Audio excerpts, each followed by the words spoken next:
Hello and welcome to our stream today. I'm Rick, this is Tim, we're from GameDev.tv and we're talking today about games that play themselves. We're also going to be taking questions from the community and hanging out, having a good time. And today I'm going to disagree with Tim a little bit because Tim's going to be showing us a game, which I actually like this game a lot. I don't think it quite fits in the category we're talking about. And I'm going to show him some games that just like blew my mind in terms of why on earth am I playing these games. But games that play themselves.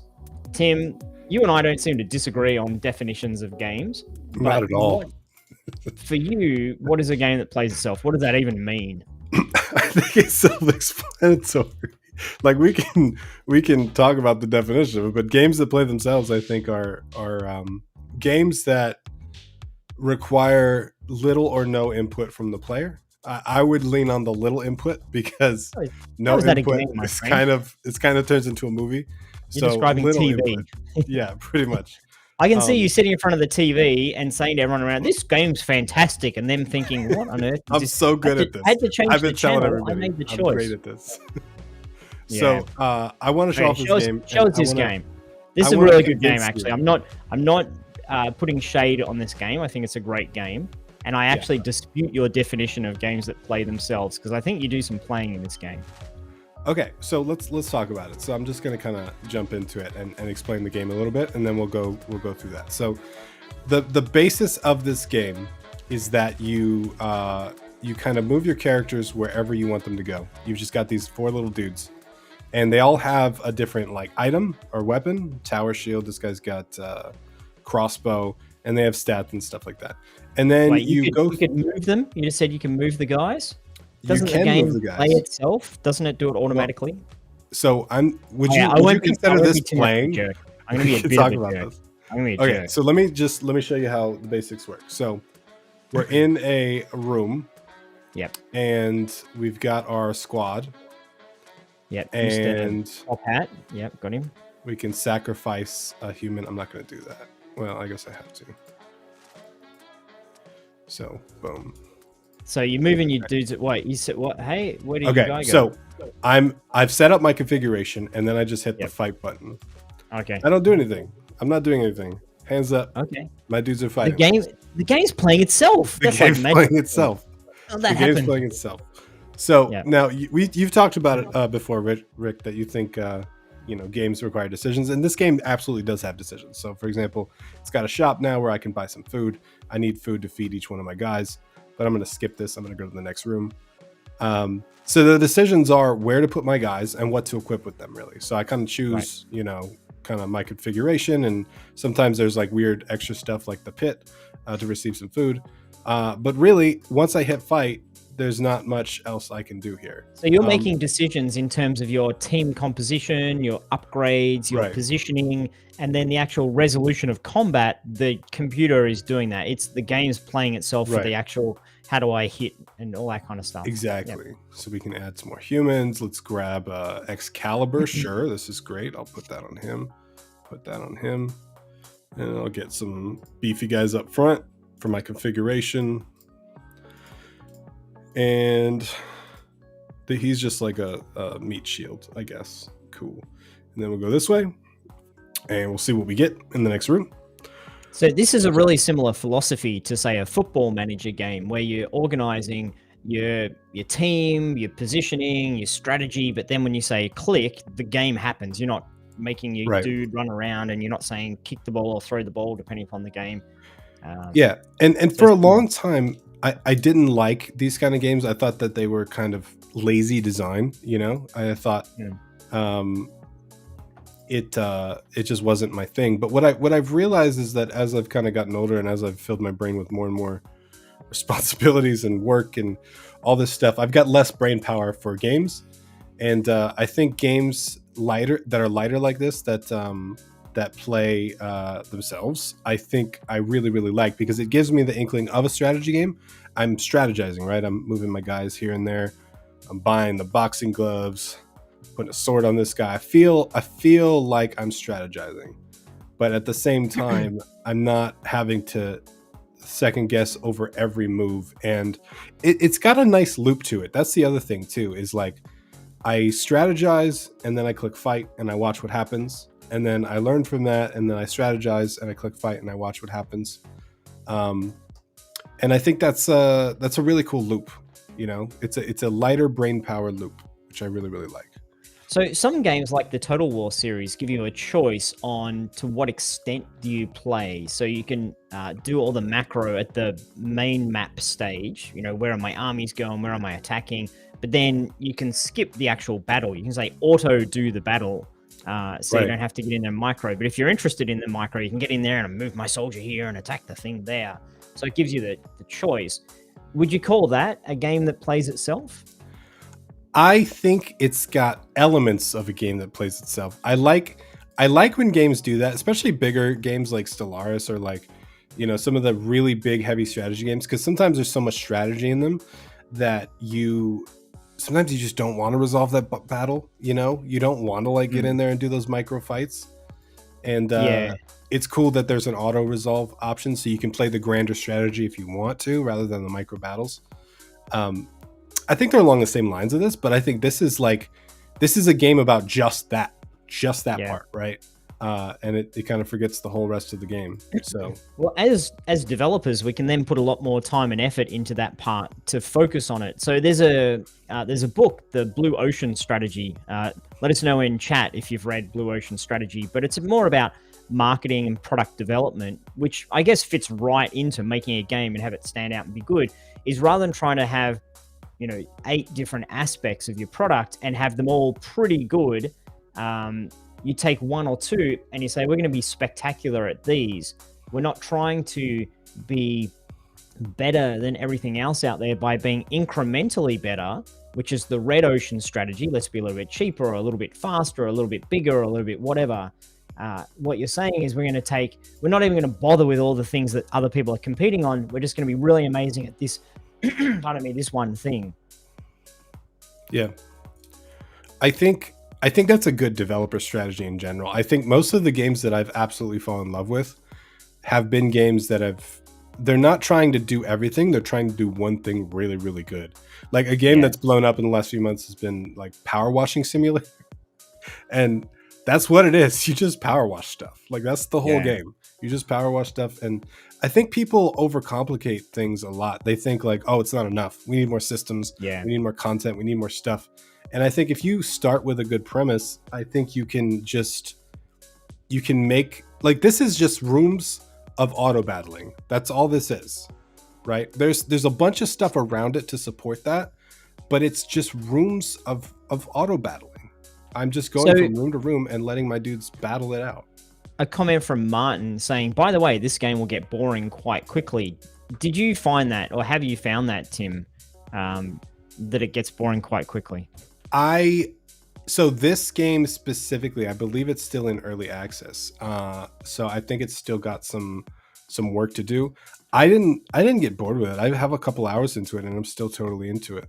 So I don't think personally this game is designed to like play hardcore, for like 5 hours a day for 10 days in a row. You know what I mean? Like this isn't the kind of game. This is the kind of game I fire up on my Steam Deck when I've got 20 minutes and I just kind of play and then I suspend it and then I go back. So can you keep running with your dudes?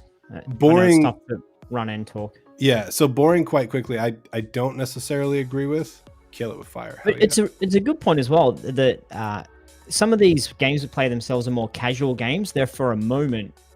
They're also a pick up, put down. You don't want to sit down for a 3-hour session and play one of these more casual games that play themselves. You're looking for, I've got 15 minutes in between meetings, or I'm sitting on the bus, or the mobile moments as well. So a lot of these games are mobile games, and I'm going to show a genre of games, just a couple of videos, because I think everyone knows the particular genre, and we'll have a look at that and use that as a bit of a contrast. But I think we don't need to be worried about, but someone couldn't play this forever. You want to give them... It's okay. Yeah. I think someone asked if this game is different each time. So it is procedurally generated, right? So the rooms are different, the layouts are different up here. All this stuff is different. And I think that's enough. The other thing is like different upgrades come up different times. And it's really fun to like look at these little dudes and like give them some kind of epic crazy weapon. Like you get some crazy weapons in this game, and it's cool to kind of just see what they do. So there's a lot of experimentation, there's a lot of discovery, there's a lot of like I really need humans. I'm done. Okay. Nice. Cool down in the main menu. Okay, so like there's a lot of stuff to it, and I really like kind of the core aspect of it. And I think that these type of games are going to be the future of a lot of the games that do really well on Steam. I think people are gravitating towards lighter, more casual games in the near future. So I'm excited. So, sorry to hijack. I meant to do it sneaky, but I've hijacked you there. I did that by accident earlier. Over the top. I didn't mean to be that well. Maybe it's just like, oh, we're done with you again. Oh, we're done with Tim. So I want to show you just very briefly a genre that I'm sure most people know about, which is the clicker genre. I don't have the games. I used to play this particular game. This is why I went and found this one, Tap Titans. So you've got your little dude in the middle here, and you tap the screen. This is what clicker games are all about. You're tapping the screen or pushing the button, and that's how, in this game, is how you're attacking. So you're trying to kill the monster, tap, tap, tap, tap, tap, tap, tap. And as you progress, you start off, you're doing 1 damage, 1 damage, 1 damage, 1 damage, and then you get a certain stage and you can upgrade, and you can then do 2 damage, 2 damage, 2 damage, and so on. And then you get some what would they be called here? The support guys. You get some additional ways of doing damage. So this is the theme. If I can get my video to full screen, this is the theme of how it works with these games. Is you start off very weak, and then you progress. And you can see here now you're doing 258,000 points of damage. You start off with 1. So the player has this joy of like, oh my goodness, look how amazing powerful I am. But obviously the monsters, this monster, jumped through it too quickly, but this monster up here has 29 million hit points. The next one has 30 million, 100 million. So the monster's hit points go up and the amount of damage you do. So it's all scaling progressively. And the joy of playing these games is progression. It's a little bit more like watching that story unfold, watching your character develop, getting new stuff. There's no skill in the moment, but there are some decisions of how do I level up? How do I give progression? Another one I want to show just briefly is Adventure Capitalist, which is a little bit, I think, a bit more of the, well-known, been around forever. One of the earlier games in the genre. This is their promo trailer. So you can see you're just tapping the button, tap, tap, tap, tap. You're making money. And with the money, you're buying more stuff. And with buying more stuff, you can make more money. And so the whole thing is just make tons of money, buy more stuff, and progress. You've got upgrades and unlocks. And so there's the magic in all this. We're talking about before. The magic is in those systems that some people really enjoy. They really enjoy the idea of unlocking a thing. They really enjoy the joy of progression. They really enjoy having a goal and achieving that goal. The actual interaction is just tap. And similar to your game that you were showing, Tim, the interaction is just like, go fight. But all of these games have to have some choice. How do I upgrade? They need to have some progression. What's next? And they need to have some, really fancy reward and some mystery. I don't know what's around the corner, but I'm going to find that new boss or the new thing, the new level up. So I'm just going to... For sure. I think, when you fight a giant boss and it takes an hour and you're doing all this work, and then you finally take him down, and then you get the loot comes out of his body, and then the progress bar goes up and ding, ding, ding, and then you get the new skills. Like, that's a really cool moment. But you can get a similar moment without the epic achievement. Like, different games have different kind of achievement tracks or different like levels of how big their achievements are, right? Like in an MMO or something like that, you might need to work with a raid party of 8 people to figure out how to take down this epic boss, and you guys might better plan and who's the tank and who's this. But then in a game like this, it might be like, oh, well, you just kind of got to like move this progress bar to here, and then you get the loot chest. And I think it's important. I used to get really mad at this because I used to think that it was lazy design, and I used to think it was kind of cheating the system for like dopamine and all this stuff. And there are definitely people that abuse it, right? Like, especially when it comes to monetization and all that stuff. But I do think that there are people that have less time. There are people that have less brain power. There are people that have a less attention span. And so these type of games tend to appeal to people that they're a better fit for. And I don't think there's anything wrong with that.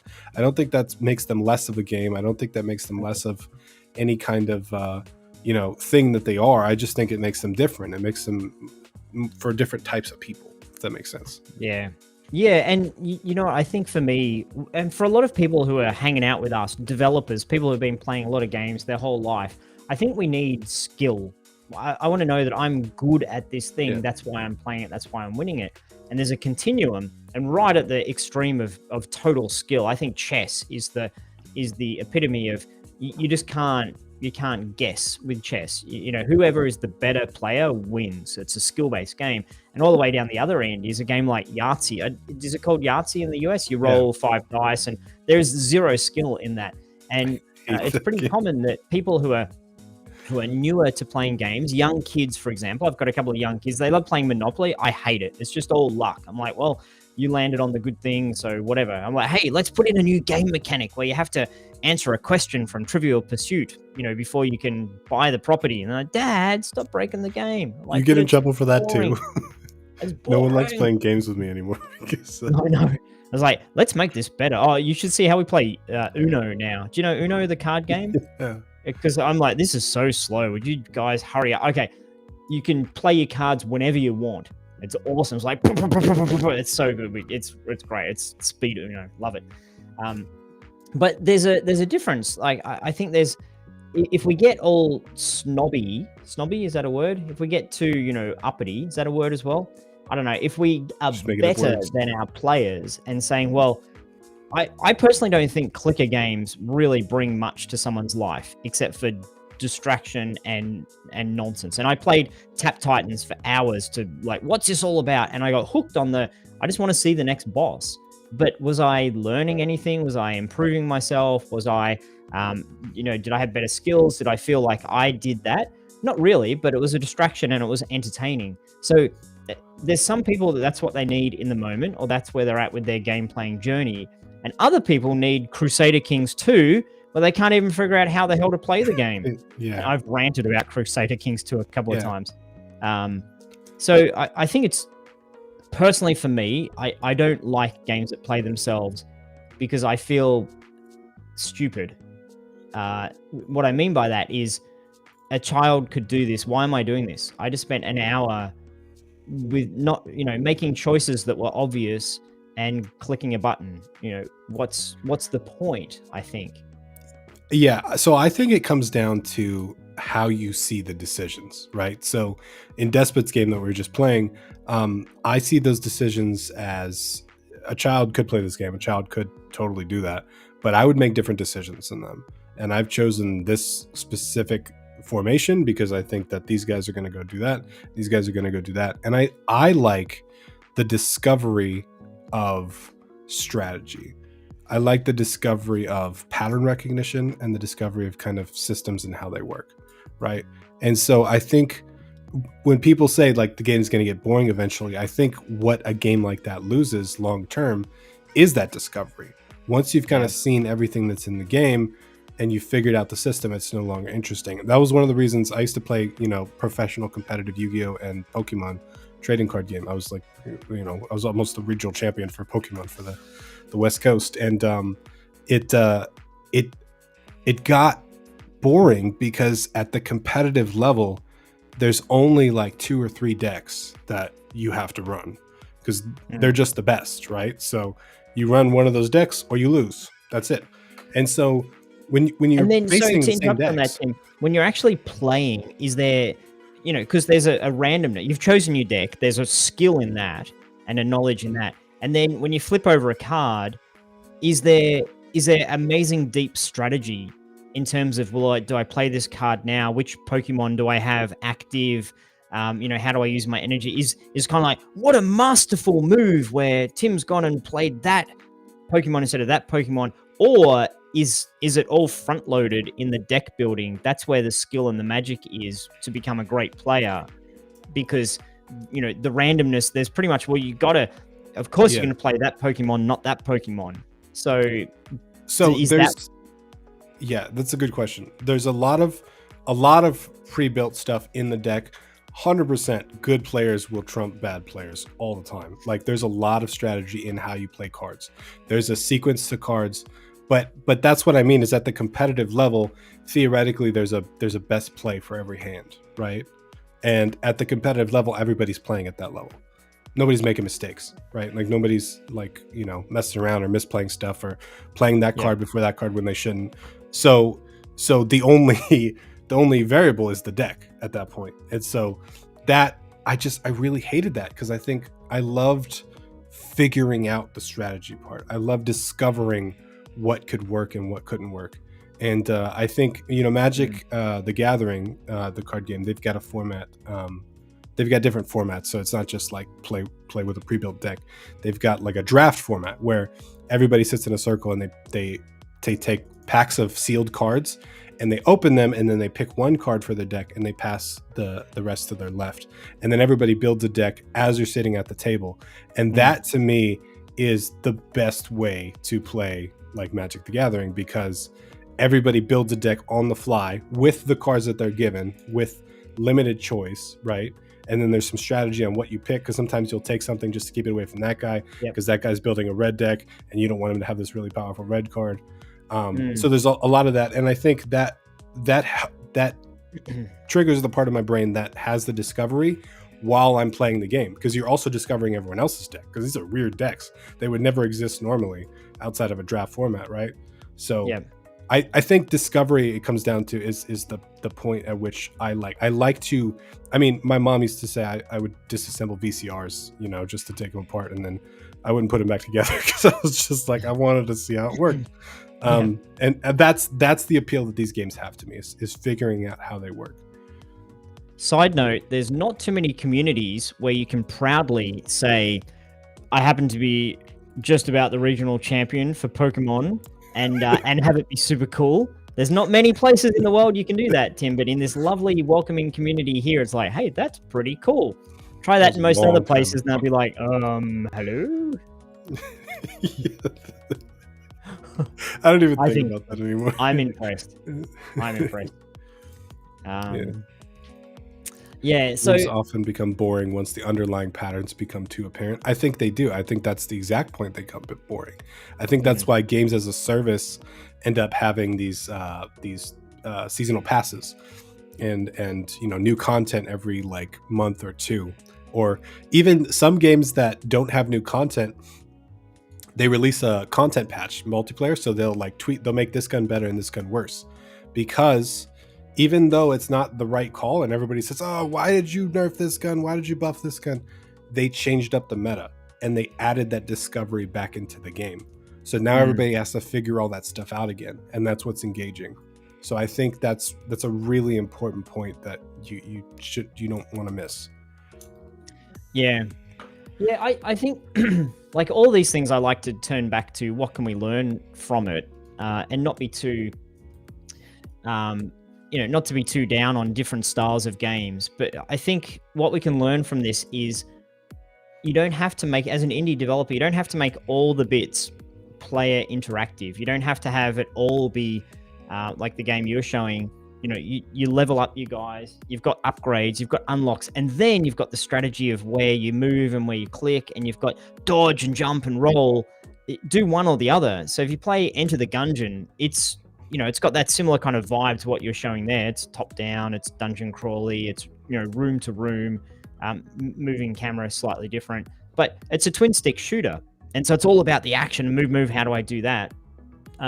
And so that's where it's put a lot of its energy. But looking at the Despots game, it's taking all that away. It's saying, right, I'm going to put all my development time into this other aspect. The guy's got the top hat and he's got a bow and arrow and he can level up and he can have more of this and less of that. And then you go here. So it changes where you put your development time.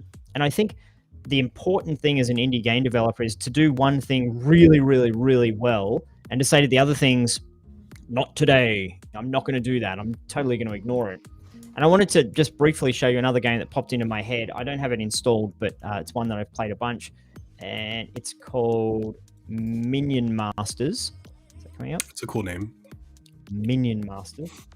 And so it's like a tower defense type game. It's you look at it and you're like, hang. If anyone's played a lot of League of Legends, you're like, hang on a minute. There's a League of Legends. Basically, it's League of Legends without the hero, without the person you control. It's just the minions doing their thing. So you've got a choice of like cards you can Royale. play, points. Your points are going up, and you saying, what enemies am I going to send towards the opponent? So, for example, I might be on the left side and you're on the right side. I'm going to send out, my flying guys. Oh, and then you send out your arrow guys, and your arrow guys can get the flying guys. And I better send out my ground guys to hit your arrow guys.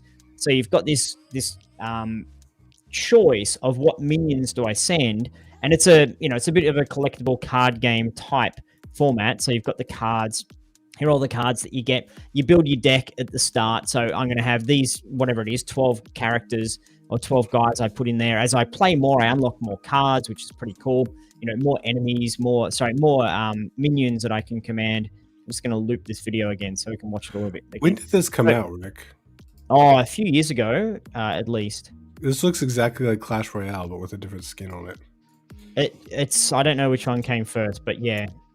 Probably Clash Royale came first. This is the Steam PC version, if you will. Yeah, it's more steamy. It's more like PCE.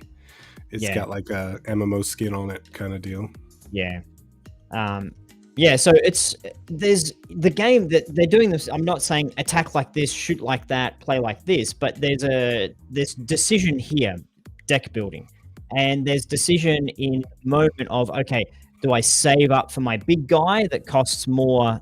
Like this guy costs 7. Do I wait, and then do the 7 guy? And meanwhile, the opponent might be sending a whole bunch of 2s across. They're coming down, they're damaging my tower. So the choice, the decision, the skill, if you will, is just shifted into that choice, the decision-making process. Well, you know what else is? It takes out the dexterity from the gameplay. And I think a lot of people, normally they think of games as things that require dexterity, as thumb strength, as twitch skill. And I think there are a lot of people that have disabilities or zero desire, honestly, to have the twitch skill, to have the dexterity to play a game, where they got to dodge stuff and move quickly. So I think it's really cool that you can chill like that. Dude, also, particularly if you're playing something online, I hate playing online games for something that is skill-based, Twitch-based, in something that I haven't invested the time into. So if it's an RTS or a first-person shooter, if I'm new to that, I'm just getting destroyed, and it's not fun. But if you can get a game like Minion Masters that I just showed, the skill is not in the speed. The skill is just in the moment-to-moment decisions. It slows down the decision-making process. A little bit like, what was the RTS series? The World War II series? World War II RTS. Never heard of RTS World War II. Oh yeah, it's Company of Heroes. So okay. Company of Heroes. So if you compare StarCraft or similar StarCraft 2 to Company of Heroes, StarCraft 2, you watch a professional playing it, it's like it's the clicks per second. It's just off the charts. But whereas Company of Heroes is a little bit more, okay, I need to move my tank from there to there. So it's less about that micro of like dancing around. And it's more about just, a slightly slower overall strategy. Okay, do I go back and build this sort of guys, and it's going to take them a while to appear, or to build that sort of guys? So I think for a lot of player types out there, like me, like I'm a bit of a spaz with these things, and I'm a bit old, and I'm just not as good at first-person shooters as I was when I was young and fresh. I do like having some of that removed. Yeah, I did make a very precision platformer, and I learned a lot from that, because there are a lot of people that wanted to play my game and finish my game, and they just couldn't. The game literally prevented them from finishing the game because of dexterity that they didn't have. And I hated that as a developer. I was like, I never thought in those terms of like, okay, I made a game. They gave me money for this experience. And then my experience said, no, you're not good enough. You don't get it. And I was like, I found that with Celeste. I just hit a point where I just couldn't make the jump. I'm like, am I missing something here? So, but this is the problem that a lot of very commercial games and certainly, mobile games, casual games, but bigger games, often with the bigger studios, they say, well, okay, Tim, the pro gamer, loves this. Awesome. And all of the game designers on our team love it. And the hardcore gamers, they love it. This is fantastic. But it's only going to sell whatever, X number of units. It's going to sell 1,000. We need to dumb it down, everyone. Dumb it down because we want a broader audience so that we have 10,000 people who love it, not just 1,000. But then the conversation becomes, yeah, but a certain percentage of that first 1,000 are going to hate it now. Like, it's no longer challenging. Like, we're making Dark Souls here, and you've gone and put in a cheat or a level up or a bonus or a workaround or if you just play it 5 times, you automatically win, whatever it is, and that's destroyed it. So, okay, well, we'll put in an extra mode. And I think this is the challenge for a good designer, that to have the people who are new and maybe not very good have a good time, and have the power players also have a good time. And we reviewed recently Risk of Rain 2, and I've been playing that a bunch. And I think that game does it really, really well. It starts off gentle, but still in a way where the power players can be like, I've got to do this fast and efficient, and I've got to be really good at it. But then it gets more and more and more difficult, to the point where if you're sort of a casual player, you're going to get wiped out at level 3. You just can't get past that if you're not very good at these things. So I think that does it really well. A lot of roguelike games, I think, do it well. Yeah, for sure. I mean, and I do think accessibility is super important, because we've played a few games where they required some precision or dexterity, but they allowed you to slow down the game speed, or they allowed you to change the game to modify how you want to play. And I'm really a proponent of that. I didn't really get it at first. I was like, why? I want to deliver the experience I want to deliver. Why would I like change my game just so somebody can like slow it down? That's going to ruin the game. But like, I'm really, after seeing people not being able to experience my game, but also me having the same experience myself of trying to play a game and then just like, I'm not good enough, but I want to play it. Allowing people to kind of change the game and kind of play it the way they want to play, I'm a big fan of, because I think it does take extra work, and it is something you have to kind of balance with your whole indie 18 million things on your to-do list. But I there's no joy like someone playing your game that otherwise couldn't, because you added an option specifically so they could play the way they want to play. And I think that's important. And I think it's also, this is where you need to do your research, and where the best game developers are people who do play other games. You can get away without that. You can just be like, I'm just making this. I'm not looking at anything else out there. But at some point, if you get a little bit stuck, it's good to have some inspiration. And you're not out there copying a game, but you're looking at a game and saying, okay, how do they solve the problem of, it just gets too difficult, I can't make the jump? Well, they solve that by saying, for example, every gameplay is different. So that you might have this jump one time, but you're not going to get stuck there and permanently can't play the game ever again. Or it might say, we're going to give you every minute you get a super jump. And the strategy is when you use your super jump. So you might get to the point where you're like, oh, I don't have the super jump, so I can't make this jump. But if I go do some other things and come back, then I can. So should I decide to do it now or decide to do it later? So you give them a choice. So where your players are getting stuck and can never make it further, you give them a way around it, I guess. Yeah, and not everybody wants to play a game like super hardcore. Like, one of the reasons I've never played a Dark Souls game, and I never will, is because I don't want that kind of stress in my life. Like, I don't want it. If there was an accessibility option or a super easy mode where I could kind of just go and experience the world and all that stuff with way less like skill and attention, I would play Dark Souls. I would. But there are people that argue that it would take away the right of honor, or the passage of beating it on hard mode, which I think hard mode can stay there. I don't see why it can't be a thing. But some people make decisions, and every time you make a decision, it is a trade-off. That's something you got to realize in design. I used to think there was a perfect design and bad design, and why don't people just make better designs? But I realized that with every design, there's a trade-off. There's you fix A, but you break B. You add C, but you remove D. And it's always like that. And the same thing with people. When you add in certain feature sets, you add people to your pool of interests, but you lose people from your pool of interests. So it's something you have to think about from a marketing perspective. And And it's critical that you're upfront about this is what type of game we are, and you stick to it. So a game like Bennett Foddy's Getting Over It. So Getting Over It, we've looked at that. I'll see if I can just Getting Over It. Just pull up the Steam page here so we can have a quick look for those people who haven't seen us ranting about this game. Getting Over It. It's a game where you're trying to. Oh, what have I done? Are you still there? Hello. Yeah, I'm here. Oh no, so I was talking about the guy in the plot. You cut off so many times. You're moving your hammer, and it's pulling you along. So it's a rage game basically, and you have to try to push yourself up the things. And so this is a game where right from the start it says you're gonna hate me, you're gonna hate this game, but you're gonna really want to beat it.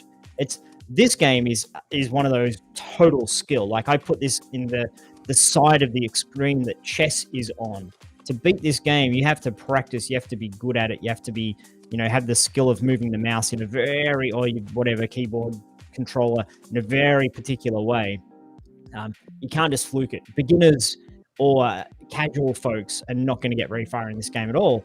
And that's what it's all about. And it's even meta the way it does it. The narrator is telling you these sorts of things. So it's making a commentary about itself. And it did spectacularly well sales-wise, did spectacularly well with YouTubers and people playing it and Twitch streamers, because it was, I am hard as hell, run at me, bro.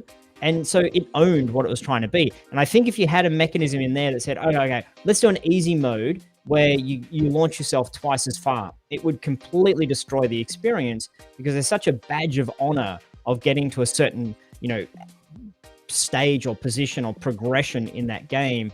If any old person can get there just by playing on easy mode, then it ruins that. So I don't think we should shy away from making a game either aggressively casual or aggressively difficult or aggressively confusing, Crusader Kings 2, or aggressively whatever. And I think it's the only way to succeed as an indie game developer is to dial it to 11 and be unapologetic about that.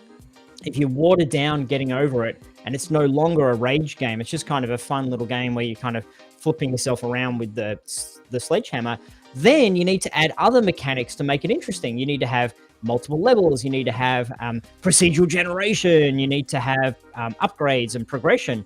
And then you have this massive scope bloat because you weren't staying true to what the core game was. Yeah, and I totally understand that argument of like, I understand that experience is better when you've had to work hard for it. And I totally think that is accurate. And I think that, that's an important part of kind of games and achievement, right? Because there's nothing better than like having that experience that you've worked toward forever and then finally achieving that goal. But I think what a lot of people miss with accessibility specifically is that not everybody has the same capabilities. Yeah. And so someone can turn on an accessibility option, which to you might make the game way too easy. But to them, it's the same difficulty as it was for you now because they turned on that accessibility option, right? And maybe that's their motor skill. Maybe they're missing a limb. Maybe, there's a lot of people out there that have all different kinds of disabilities that have arthritis in their hands. This is a really interesting conversation, because are we obligated to make a game for everyone so no one misses out? And this is where I think it becomes a very difficult philosophical conversation, because I think those folks shouldn't miss out. If you've got arthritis or you have some disability or some accessibility or short-sightedness or whatever it might be, then you shouldn't be missing out on things. We should be going out of our way to include those people. I think there's a contrarian view, which is to say, I'm not just eliminating those folks from who can play it. I'm saying the only people who are going to be interested in this are the people who are really good at Twitch on the controller. So if you have anything to do with accessibility, or if you just kind of crap like me, or if you're not into those games, then this is not a game for you. So where do you think we draw the line, Tim? Do you think all games need to have the ability for everyone to be able to play it no matter what their circumstances? Or do you think it's okay for us to say, I'm just picking a very narrow segment of people, and that's going to alienate or isolate or leave out some folks who, Yeah. through their choice or otherwise? I think there's a third point there too, though, which is resources that the developer has, right? Like, how much time and experience do you have? How much ability do you have to actually put those things in the game? Like, that could be a monumental task depending on your developer skill and your timeline and your launch date and all that stuff. So it's not just like, should you be obligated to do this stuff or should you not? But it's also like, how much resources do you actually have to do this stuff? I don't think anybody's obligated to do anything. I think anybody can make any kind of game that they want to make. If they want to add accessibility options, cool. If they don't, cool. I just know from personal experience, it really affected me when I saw that people wanted to experience my story, my thing that I poured 4 years of my life into, and they couldn't because of an oversight. In my opinion, it was an oversight in my design that I said only people with a twitchy thumb can get past this point. That's the decision I made halfway through my game. Did you make it deliberately or accidentally? In retrospect, that's the whole thing here. I think we're just debating is So had I known that, I would have made different decisions, and I would have added in accessibility options for people to be able to experience the story without the Twitch skill, because the Twitch skill wasn't super important to me as a designer. I wanted my game was based on the 5 stages of grief. So it's got denial, anger, bargaining, depression, all that stuff. Anger has to be difficult. It has to create rage, right? So that section was extra hard, but I wanted you to feel anger. I didn't necessarily want it to be so hard that it stopped you. And that was a mistake I made. So I'm not saying that anybody's obligated to do anything. I think if you want to make, I think accessibility, okay, let me frame my thoughts. I think the earlier you are in your development, the harder it is to work on something like accessibility, because there's just so much other stuff to learn and do. This is your first game. If you're working on stuff, you're just learning Unity, if you're just learning stuff, it's probably not something that you should think about, because you just have to figure out how to actually make stuff at first, right? But I think once you get to the point where I'm at, where I have Steam games, I've made a couple dozen games, I've seen people play my finished project. I have finished projects out for years, like I see the long lasting impact of things. I see the bigger picture of this stuff. My next game, like, I want to do better. And I don't just want to launch it on Steam. I want to launch it on Xbox and Nintendo Switch. I don't just want to launch it in English. I want to launch it in Spanish and, a bunch of other stuff. And so I don't just want, the basic audience to play my game. I want people to play my game that otherwise wouldn't play it. So I think it's kind of an expanded mindset where you're like, 1, I can make more people happy, but 2, I can get more players if I add this stuff in. So it's not something you have to do. Absolutely. Not everybody has the resources to do it. Not everybody has the time to do it. Not everybody is even at the skill level to do it. But for me, it's important, because that was an eye-opening experience to me that affected me. Well, I think what you've said in there is really important. Your game is about experiencing the entire story. And I think that's different to saying my game is about being really difficult and having only the strongest will triumph. So I think Dark Souls has that kind of vibe to it. Like, the little bit that I played Dark Souls, I'm not like, I really need to experience the story and see what happens at the end of this. I'm playing it. I'm like, I just want to beat this damn thing. I've fought this boss 7 times now. And the game is not about the discovery of story. So it seems like what you're talking about is a little bit of a misalignment of here's what I'm trying to give as an experience to people. Yeah, you wanted to create anger, but you could have done that in other ways. You could have been more arbitrary. The game could have just said, okay, I'm gonna make you run really slow, and this is going to be frustrating and annoying, or I'm going to turn everything upside down, or what have you. But if your game was more about, I want people to go through all these stages and get to the end and have a good time doing it, then that kind of highly difficult challenge it wasn't necessarily a match. But I think if you are making a game that is to say, the best will win. So if it's an online multiplayer game that's a Twitch based on online multiplayer game, you can't have you can't be not very good but be the best. But in that case, it's okay because the game says, cool, we'll do some ranking and some matchmaking and, play with people who are new or people who are not very good or people who this, they don't have the super Twitch capabilities. So Yeah, I do think it's worth noting that accessibility goes beyond just making the game easier or harder as well. There are accessibility options like colorblind options that make people with different visibility stuff easier to see. There are some games have UI elements to be able to move the UI around if in case it's like in a weird spot or you can't quite see it. There's a lot of stuff in that is not just making the game easier. Now, generally, I 100% agree with you, Rick. I think if your game is about mechanical achievement, reducing the skill required for that mechanical achievement, I see the argument there, right? Like that, you could say theoretically that could impact the experience. But I know my brother, and there's different player types too. There's different motivations and stuff like that. Whenever I play games with my brother, he is 100% about mastery of skill and domination of the other team. Like that is what he wants to be a master, and he wants to destroy everybody in front of him. And I would rather play like comfy co-op games where we like build a farm together or something. Yeah. And so it's not always a good match. But what I've seen from him is like, he plays Dark Souls. He loves those games. He put hundreds of hours in those games. But those games, even if they had accessibility options, he wouldn't play with accessibility options. He wants the hard mode. He 100% puts every game he plays on hard mode by default. That's how he plays stuff. So I don't think they're exclusive. I don't think that I don't think that adding accessibility options is immediately going to take away those skill achievements. I think the people that are looking for those want the hardest thing. But I, in a way, I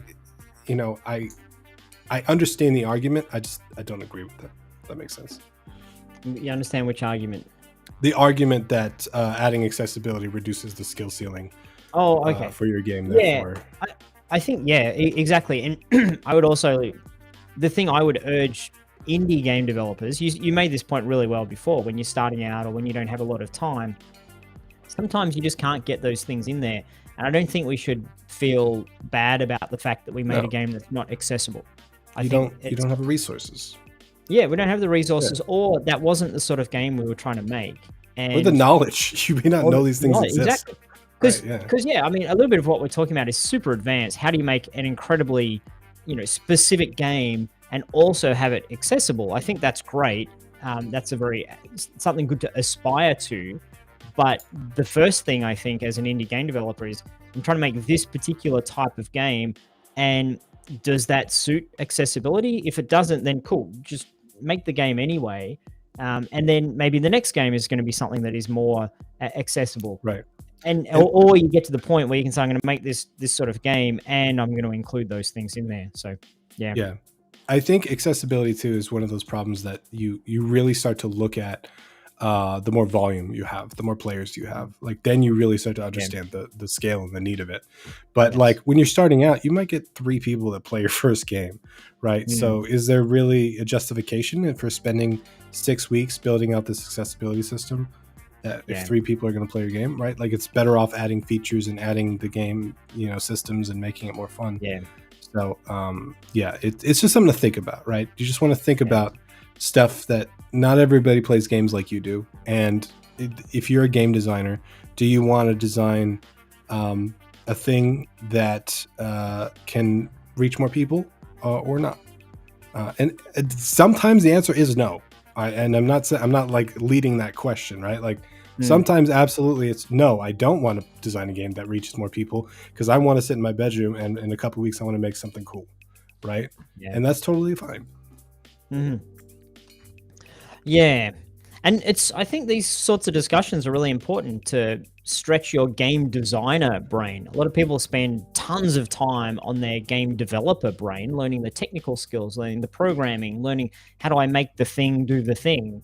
But there's all of these deeper conversations that go from being, okay, I can get a hammer and a nail and a piece of wood and build a little, there's a little house, but I can't live in it because it leaks and I forgot to put in insulation so it's cold or whatever the conversation might be. And then you get the depth of, okay, well, let's think about this more deeply. Should I make it out of wood or out of concrete? Should I have steel? Right. what are the resources I need? Do I need people to help me build it? Am I trying to build something too big? Rather than building a house, maybe I should build like a dog kennel, because then I can build it amazing but have it smaller. So I think that nuance comes after you already know how to use Yeah. the hammer and the saw.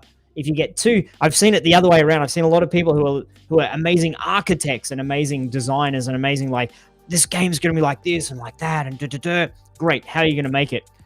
Don't know. I don't know any coding. Yeah. I haven't touched an engine. Okay, well, you're still 3 years away from being able to make your spectacularly amazing, dream game. So pick up the hammer, like, get the saw, start trying to figure it out. Yeah. It's designing and development are very different skills. And there's a lot of like individual skills that in development as well. So it's just something to think about, right? Because someone said that you can't tack it on. You need to accessibility. You can't tack it on. You need to kind of build it from the ground up. I don't necessarily agree with that. I think there's a lot of stuff you can tack on. Like we saw a platformer with the ability to change the speed of the game. If everything runs on an internal timer anyway, changing the speed is not super hard. Adding controller support isn't crazy. Well, depending on your game. But I do generally believe that it is something that you kind of build into the architecture of your game. So I don't think you think about like, I got a hurricane coming toward me. You're talking about a house analogy. When you take out the hammer for the first time and you're building a hammer, you're not necessarily thinking about hurricane proofing the house, right? Like that's not something on your mind. But after you built a few houses and you've seen what happens, and then you're like, okay, it's in your mind now, and then you kind of take that into account, right? So yeah.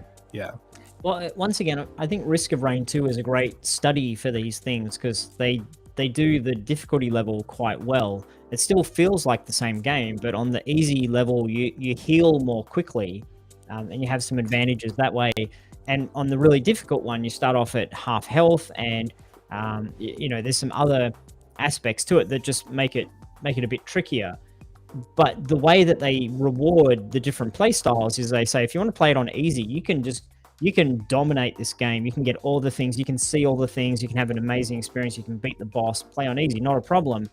But if you want to unlock all the cool stuff, if you want to be the power user who unlocks all the things, plays all the different characters, has all the different weapons and upgrades, etc., then you need to play on super hard mode, so that you can get all those things. I think that's a pretty simple way that games go about doing that. Not just it's easy or it's hard and that's it, you get to the end, who cares? That's more difficult to manage. But the conversation about if you play on difficult, you get more stuff. So when you're ready, pump the difficulty level up. Yeah, one of the things I ended up doing in Philophobia near the end, realizing that I needed some accessibility, is I reduced the difficulty for the entire game across all the levels, but then I added these golden hearts that are collectibles, and I put them in really hard to reach areas. Yeah.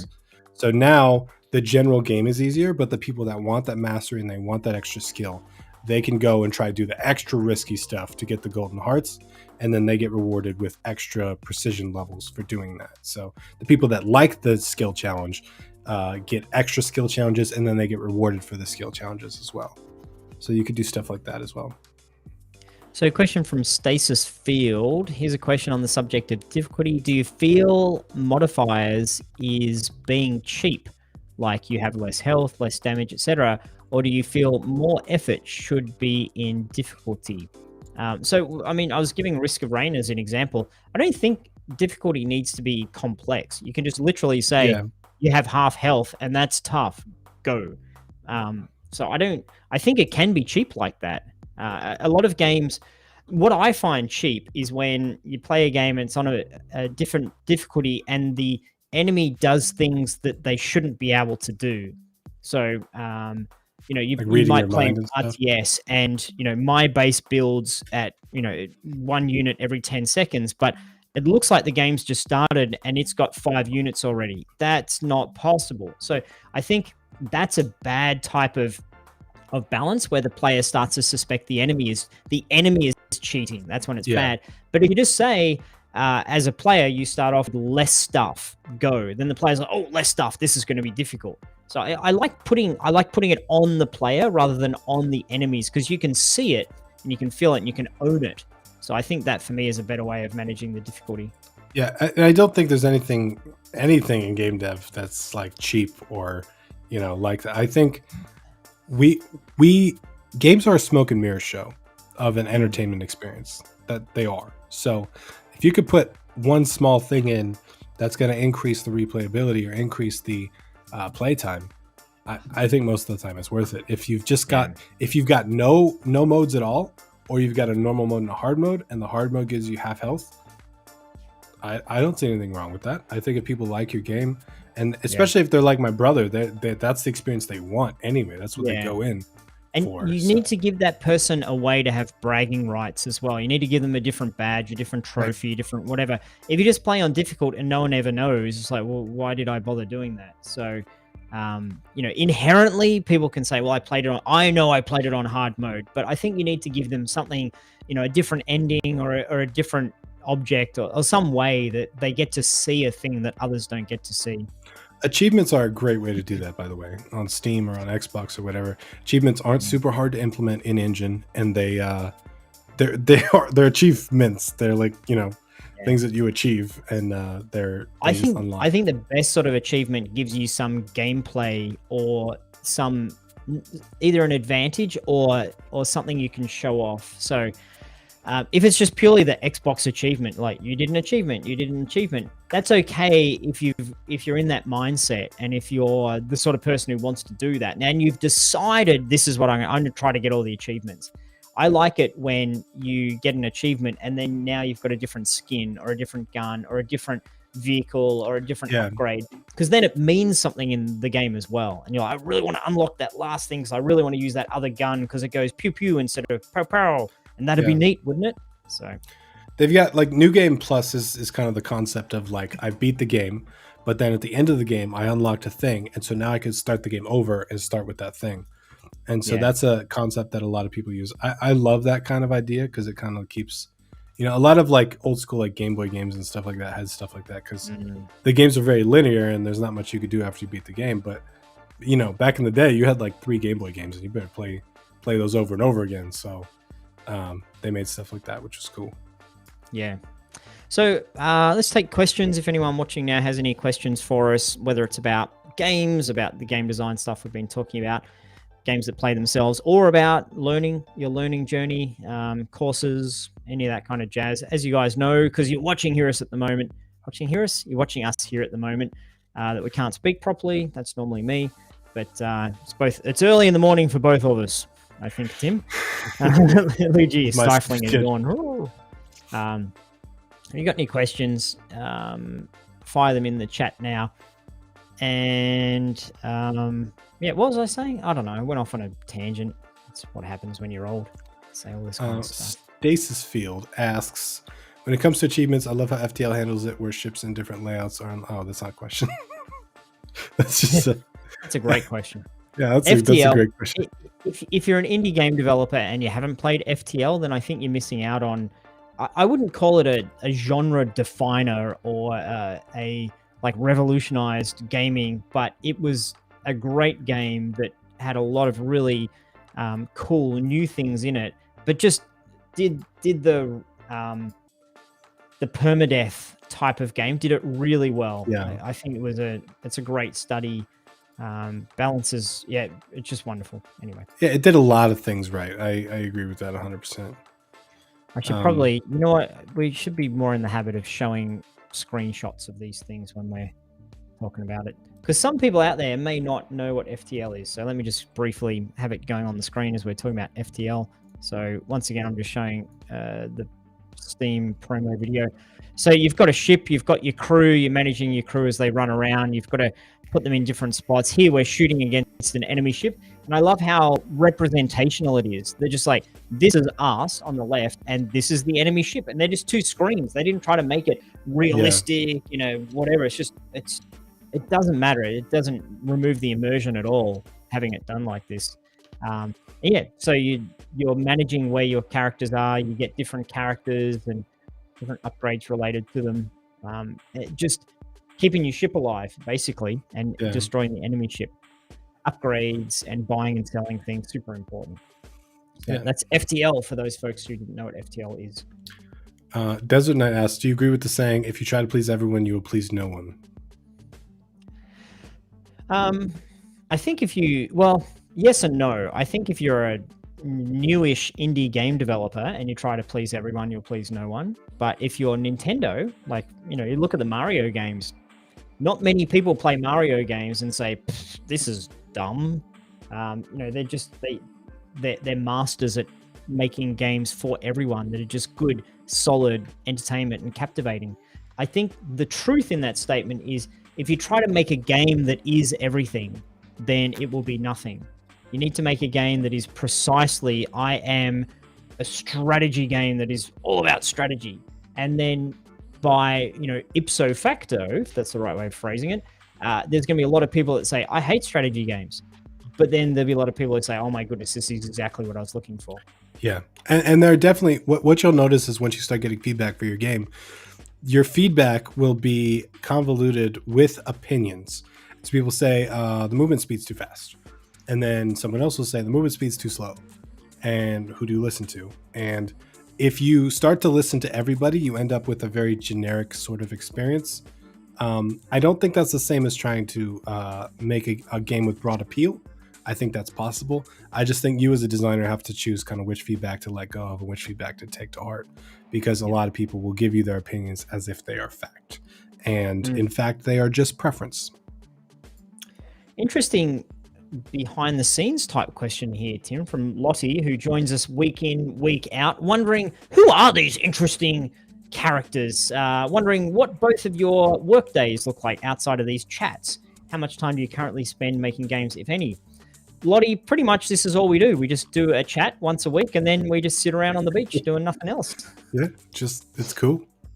Should try it sometime. It's not true at all. So our core business is teaching people skills by making games. So we make training courses. That's our core thing. So it's all about, everything's around that. Working with instructors, making our own courses ourselves. And the game making for Tim and I, well, I'll let Tim talk to what Tim gets up. This might be enlightening for all of us. Tim, what does Tim get up to?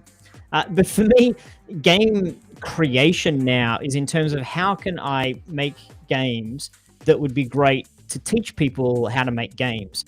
And so, which is very frustrating, because I'll get there and I'll say, okay, I'm going to make this game. Tim and I went through this process last week, actually. I was making a section 1 for a course, for a Unity course. I'm like, cool, it needs to be nice and beginner. We can't be teaching this or doing that or doing that. Let's make a thing. And the game is, very basic because it's section 1. And the conversation about, wouldn't it be cool if we did this? Wouldn't it be cool if we have, I don't know, a boost for the player? That means we have to teach that. We haven't covered this yet. It's too soon for that. And this whole section will end up being, 10 hours long. So we need to just work with the limitations that we've got. And so Tim and I were going through that process and designing it, and making it interesting and kind of creating it on the fly. So that's a different sort of challenge. It can be frustrating because you can't just make it. You have to make it and think about teaching it. So that's a lot of that process. It's not really talking a lot about my workday, but I don't think my workday is overly stimulating. So for others to know about. A lot of meetings, a lot of working with other people, a lot of just trying to help our community. Rick's really good at those meetings. I hide from them. That's my thing. Okay, we've got an agenda. Look at Rick. He's agendering. What a meeting guy he is. For me, I probably, it's the core business. It's kind of what we spend most of the time on. But I would say probably 20% of my time I've got a card game that's about to ship from Kickstarter last year, Murder Buddies, which I've been going through spreadsheets of people and international addresses and sorting out US addresses and making sure people have done all that stuff. And then, all that. And then I've got Battle Barn Tactics, which is supposed to come out next year sometime on Steam. And I've been trying to wrap that up so I can hand that off to somebody that's going to help me out with porting, which is really, really cool. Porting and publishing. So I'm excited about that. But yeah, I definitely, games are a huge part of my life. I spend a lot of time working on them and, building them. And I'm excited to actually get these 2 games off my plate so I can prototype more, because I love prototyping more than anything. I love making just little projects. Like what we did the other day, Rick, was great. We're just going back and forth, figuring out what the theme of the little thing you made was. And I think that's a different sort of making games that, honestly, I think a lot of indie game hobbyists are really attracted to the prototyping and mechanic, just making a little, oh, that's kind of fun, doing this, that.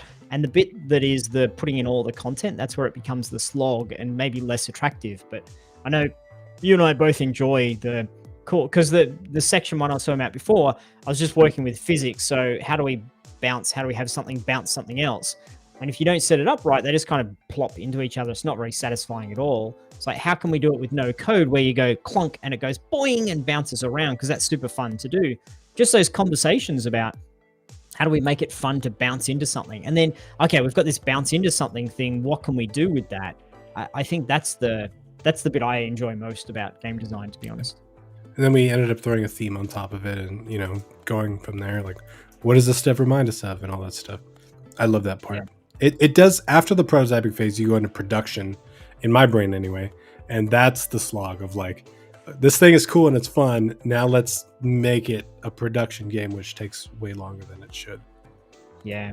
And with any business, because we're running a business similar to being an indie game developer, when you transition from being an amateur to a professional and looking not just, I'm going to make fun little games, you transition into, I'm running a business here, even if it's just a business of one. You have all those other realities that you need to get really good at. How do you manage your communication flow? How do you manage your to-do list and your project management, your scheduling? How do you work with others? How do you look for partnerships? How do you start to figure out your marketing strategy, your branding, your communication? So a lot of what we've been doing recently is trying to make GameDev.tv look a little bit more professional, having a consistency with our visual branding. And you can see our colors have changed a little bit, just because the previous color we had for our logo didn't lend itself to being used everywhere. It was too saturated, too bright. So, we tweaked the color a little bit, and now we've got a visual language and we've got rules. So these are all the running a business things that get in the way of doing the core work that you want to do.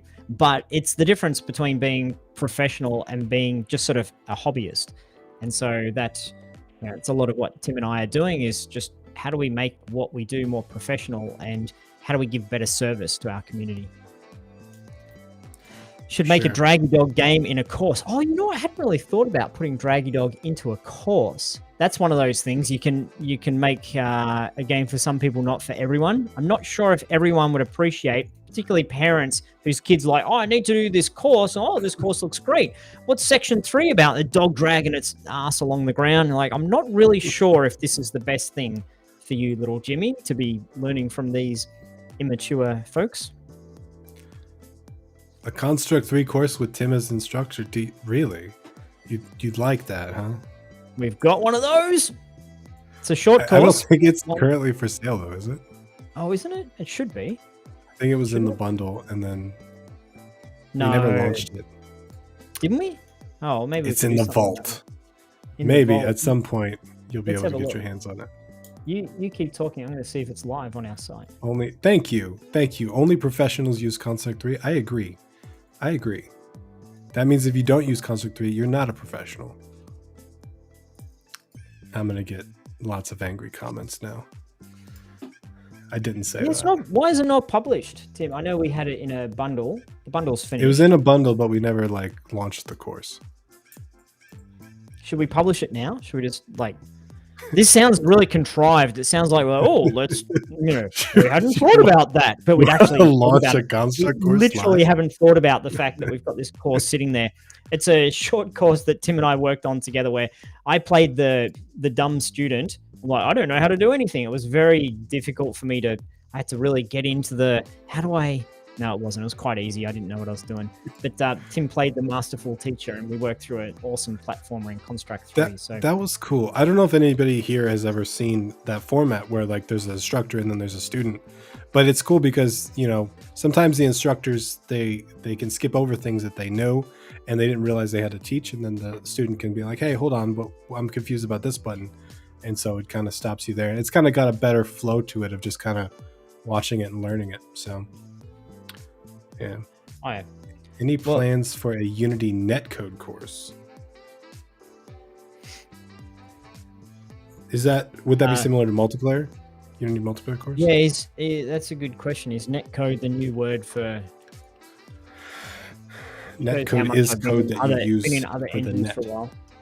Oh yeah, I think that's the multiplayer stuff. We're working on a new Unity multiplayer course that's well through prototyping at the moment, yeah, basically it's using all the latest Unity stuff. We've been waiting for it to come out of alpha, but we're working on it. It's coming. It's gonna happen.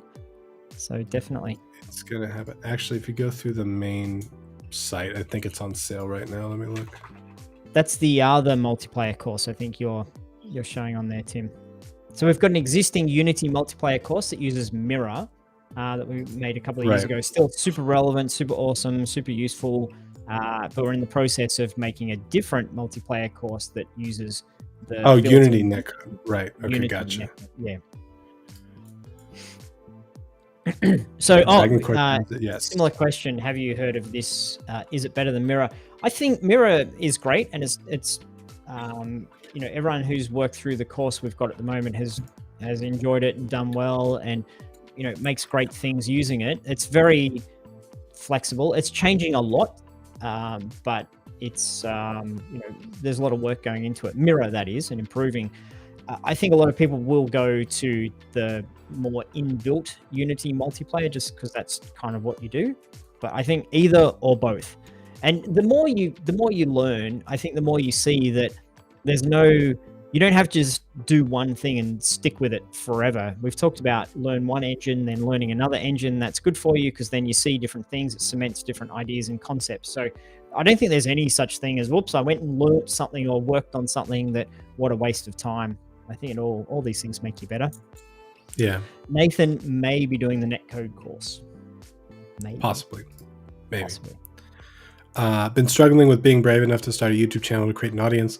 Would it help joining a lot of jams to try and start building an audience there first? I've got some bad news for you, man. If you're struggling with being brave enough to start a YouTube channel to create an audience, the best way to start a YouTube channel is to start a YouTube channel. There's no ways around it. You just gotta do it, man. Building an audience is really hard. And I think building an audience with game jams would be way harder than building an audience with YouTube. So I know it's scary. I know you probably don't want to dive into it, but you'd have to make a lot of games and be there for a long time. Sock Pop has been around for, years and years and years at this point, and they're just now finally starting to get their stride with an audience. And they've made over 100 games and post them on Patreon and Steam, and so I wouldn't recommend that approach. I think building an audience and then making a game is probably the easier route. But YouTube is scary. I know. I used to be terrified.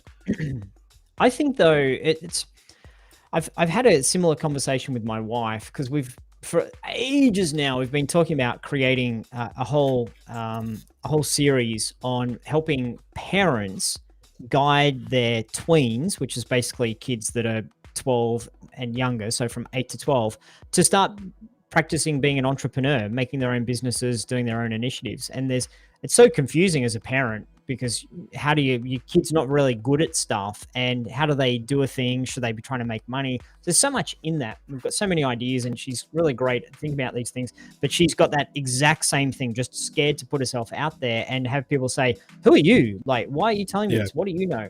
And the only way to do it, Tim and I know this because we've both been on these exact same journeys, whether it's YouTube or making games or some other venture. And this is what most people who have an entrepreneurial flavor in them have done, is you have to make all of the bad things before you get to make the good things. So this is what I say to her. Cool, go make your 20 bad podcasts because podcast number 21 is going to be really good. And you have to expect that they're not going to be good. So if you're saying, should I get and make a YouTube channel? I'm not sure. What am I going to do? Is it going to be any good? You have to expect that the first 10 videos you make aren't very good. You haven't figured out your microphone. You don't know about your camera and your lights. I've been doing this stuff for years and years, and I'm still getting into this particular software that we use here. Tim can tell you about this. For 5 minutes, I'm cursing because the green screen doesn't work properly and my thing's all jittering and all that kind of stuff. And it's like, So it takes time, but as you do it more, you're like, okay, well, I need one light there and I need a light over here to light my green screen. And you don't know that until you do it enough times. And I I had people commenting on my YouTube channel. They're like, Rick, like not talking about the content at all, but Rick, your green screen is terrible. So that's been a journey for me. Just one example of green screen, but what you say, how you say it, what you deliver, what people are interested in, what they want more of. So exactly the same with games. Don't be scared to make 3 bad games that everyone hates, because that is the only way to make good games, is by first making bad games. Same with YouTube, same with anything out there in the world. So don't be scared of doing it. Embrace it, because everyone does it. Go look at my YouTube channel. Go look at Tim's YouTube channel. Yeah. Find the original videos and marvel at the technology and the conversation. Hi, I'm Rick. Yeah. I don't know what I'm doing.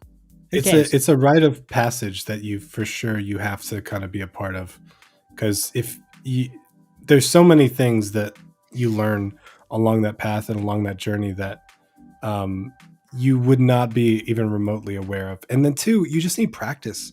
You just need practice doing the thing. Like, it's definitely scary. Like, my first videos on YouTube did not have my face at all. I used like whiteboard animation, and they were taking like 10 hours of video. And the only reason I haven't put my face on YouTube is just because, like, I'm not doing 10 hours of video. That's not a thing I'm interested in. And so I started using my face, and then I kept getting views, and I'm like, oh, okay, well, maybe this works. And, from there, I kept going, and I got better. And some of the videos still look horrible. Like, some of the like angles and stuff I have, like, here, let's show this. Oh yeah, let's do it. This is 5 years ago. This is a video. I mean, now granted, I had a decent camera, so it looked okay, but like, I don't know what I got in the background. I tried. You got a little bit of the like, look at me, what's going on? You got the lean back. Yeah, I'm like leaning back. You're like looking up my nose. You can see up my nose. Okay, in this, you can literally see up it. You look so cute and young though. Look at how old are you there? 12? Like, like you know what? Let me tell you what the dumb stuff I was insecure about. I was insecure about having mismatched monitors. I thought people were gonna judge me because I had 2 different monitors. And so I was really insecure about this whole like setup. I thought it was like going to be a bad thing. And then 2, like, you see my hand movements. I'm not even, my eye contact is like all over the place, and I don't know what I'm doing. I don't know kind of where I'm going, dude. It's part of the deal. It's part of experience. You got to make a lot of bad stuff before you make good stuff. And I think you got to reduce your standards too. That's something that a lot of people that don't do things like YouTube or any of that, they don't get. Like, reducing your standards is important, because you try to do stuff too good, and then it, I'm gonna get crippled. I'm gonna smash you out of the water here. I didn't want to get competitive with this, but I'm gonna show. I think I might have unpublished a couple of videos, but I left up my very, very first video on YouTube exactly for this purpose, to show you the awfulness that was my first video ever. This is me. Look at that. I don't know. Is someone holding the camera? Am I holding it? I think. Look at me looking it's around. Shaking. Somebody's holding it. Shaking. I'm in front of a tree and a house, and I'm looking like a ghost, and I don't know what's going on, with a little bit of hair poking out the top of my shirt there, and got a lav mic though. I had a lav mic, so it sounded okay, I think. Although I'm not. Let me just turn up that you guys can't hear it, but I don't know. And I'm holding a note card because I'm looking at my notes and looking down. All right, so I'm doing. I haven't watched this for ages. I don't even know. That was me doing, like, instead of a whiteboard or having things on the screen, I'm like, anyway. But the whole point, I think, what we're trying to make, I didn't realize we're going to get all embarrassing and embarrass ourselves, but I'm glad that we did, because it keeps us humble and human. The point here is, you've got to be willing to put yourself out there and do the things that aren't very good, because that's the only way to get better. You just got to practice it.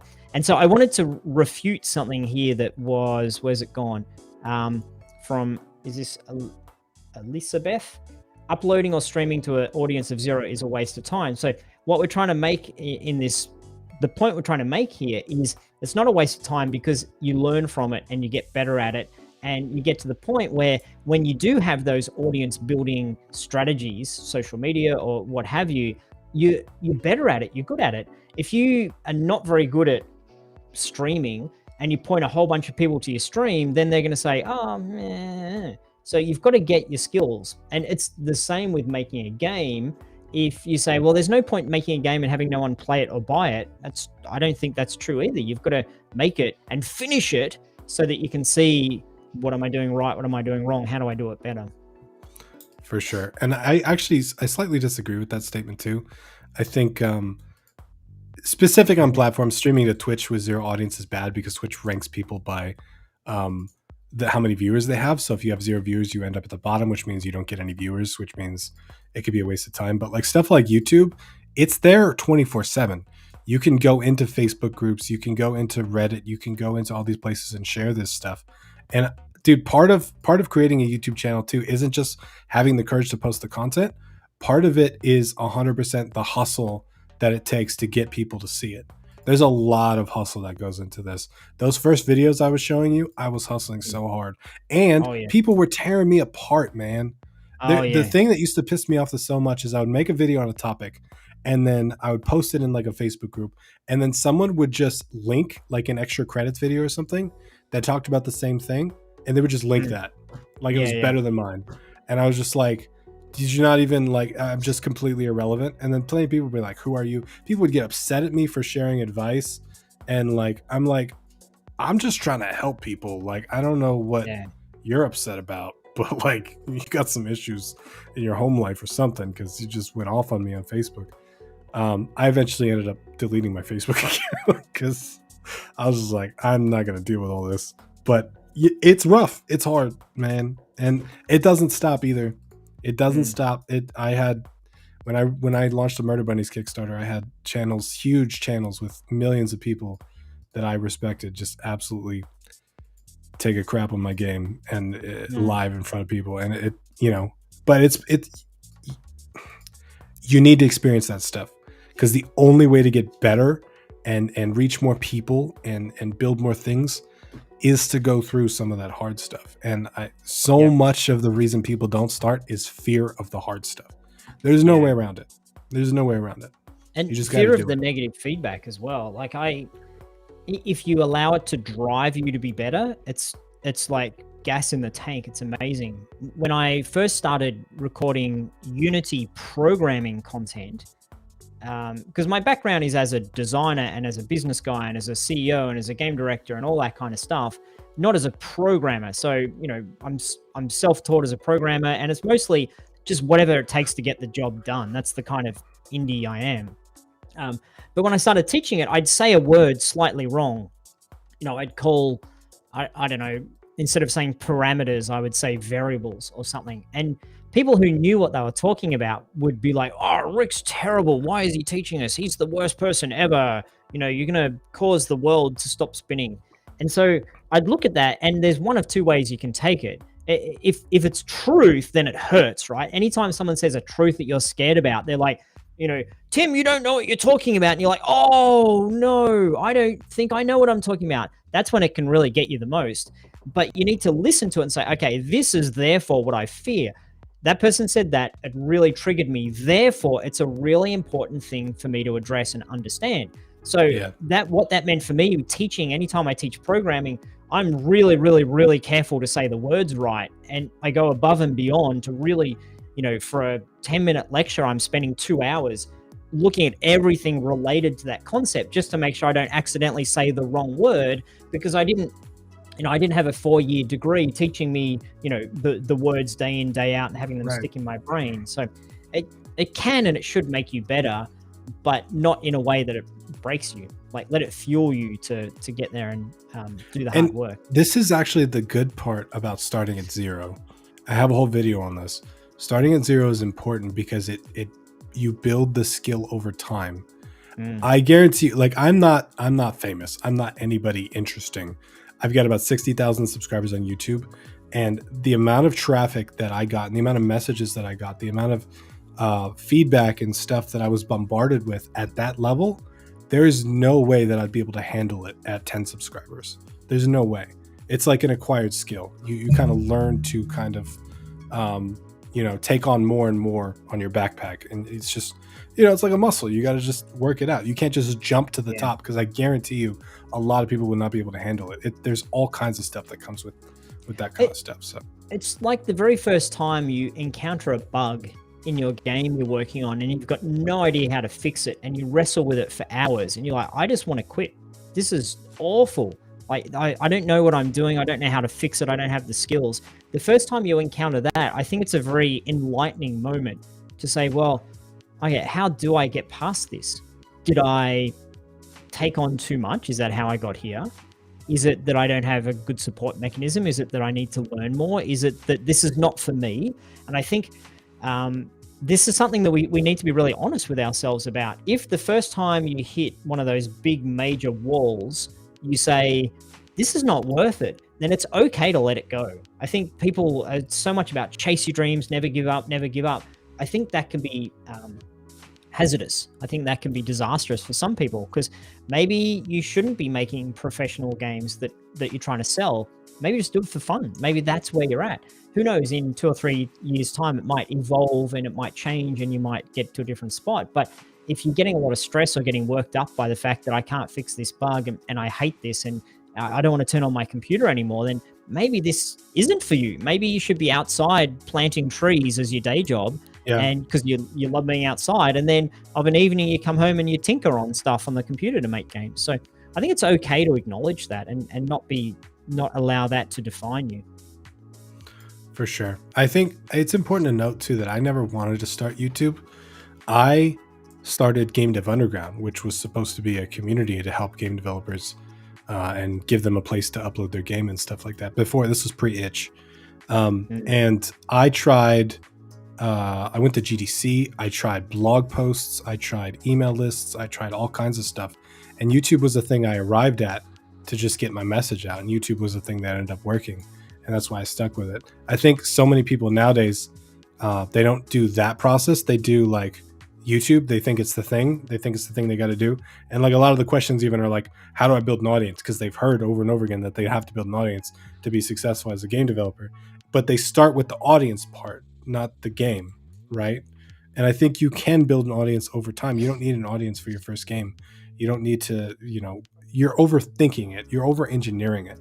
You're trying to build a shopping mall when you could just build like bricks at a doghouse. There's too much there. And so saying no, as Rick was saying, quitting, giving up on your dreams sometimes, I think is important in a way, because sometimes people have too many. Sometimes they're too complex. Sometimes you overthink them too much. And it's worth focusing on a direction that you're going to stick to versus 10 of them. Sometimes when you quit on your dream, like 3 weeks later, you have this moment of, what the heck? I can't quit on that. Sometimes you need to step away to see if it draws you. Yeah, for sure. Let it go free, and if it loves you, it'll come back and, poop on the side of your house. Something to do with birds. I can't remember the saying exactly, but one of those things. One of the things that has really helped me with game design and game development and YouTube and all this stuff in general is a lot of my offline hobbies. And I don't talk about a lot of the stuff a lot just because I like that they're offline. I like that, people aren't in my business. But like, I've built robots, I've modified cars, I do a bunch of like physical, creative work. And I think that stuff is super important because I'm not thinking, how do I get an audience for this thing that I'm building? I'm like, I just want to make a thing that's cool. I want the front of my, I want a light bar on my car. I want a robot that can, murder another robot. Whatever it is, I think that stuff is super important because I'm not trying to show it off. And I think that removes the entire part of my brain that's worried or insecure or whatever. And I can just exist in the joy of creation. And in doing that, I've noticed a lot of things. It's like a meditation sort of. When I go and I do these things and I lose myself for 6 hours doing this stuff on a Saturday, sometimes I'm thinking about my game design, or I'm thinking about different things, and I can come back and I can make more rash decisions because I've removed myself from the thing long enough with something completely unrelated, and coming back to it, it's, it can be, you have more clarity. Yes. So I saw a comment in here that was cool. This is cool. Talking about planting trees. I literally plant trees as my day job. I love planting trees. Trees is awesome. I'm a big tree planter fan, so it's cool that you get to do that.